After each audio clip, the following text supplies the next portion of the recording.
which the movement came, and, as I looked, I saw in front of me two specks of light.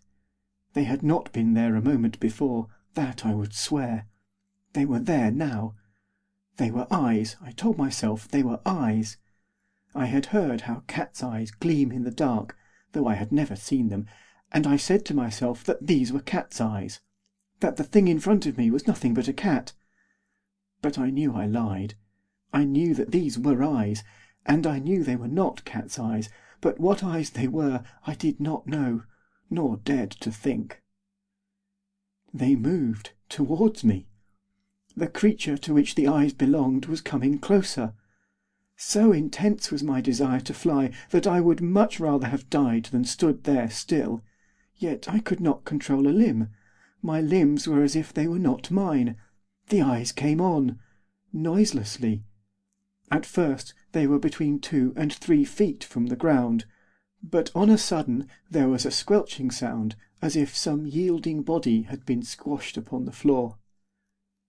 The eyes vanished, to reappear a moment afterwards at what I judged to be a distance of some 6 inches from the floor, and they again came on. So it seemed that the creature, whatever it was to which the eyes belonged, was after all but small. Why I did not obey the frantic longing which I had to flee from it, I cannot tell. I only know I could not. I take it that the stress and privations which I had lately undergone, and which I was, even then, still undergoing, had much to do with my conduct at that moment, and with the part I played in all that followed. Ordinarily, I believe that I have as high a spirit as the average man, and as solid a resolution, but when one has been dragged through the valley of humiliation, and plunged again and again into the waters of bitterness and privation, a man can be constrained to a course of action of which, in his happier moments, he would have deemed himself incapable. I know this of my own knowledge. Slowly the eyes came on, with a strange slowness, and as they came they moved from side to side as if their owner walked unevenly. Nothing could have exceeded the horror with which I awaited their approach, except my incapacity to escape them. Not for an instant did my glance pass from them. I could not have shut my eyes for all the gold the world contains, so that as they came closer I had to look right down to what seemed to be almost the level of my feet. And at last they reached my feet. They never paused. On a sudden I felt something on my boot, and with a sense of shrinking, horror, nausea, rendering me momentarily more helpless, I realised that the creature was beginning to ascend my legs, to climb my body. Even then what it was I could not tell. It mounted me, apparently, with as much ease as if I had been horizontal instead of perpendicular. It was as though it were some gigantic spider, a spider of the nightmares, a monstrous conception of some dreadful vision.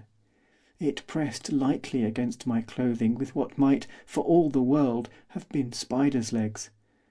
There was an amazing host of them. I felt the pressure of each separate one.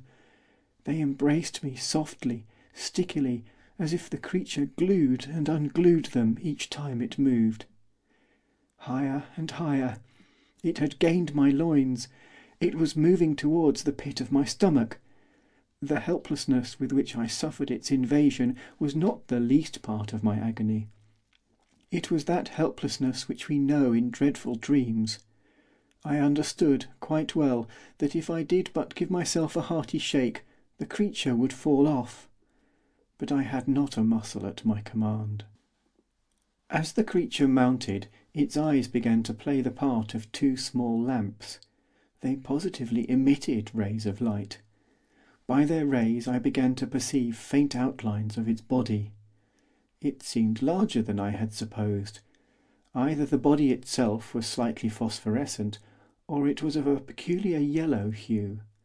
It gleamed in the darkness.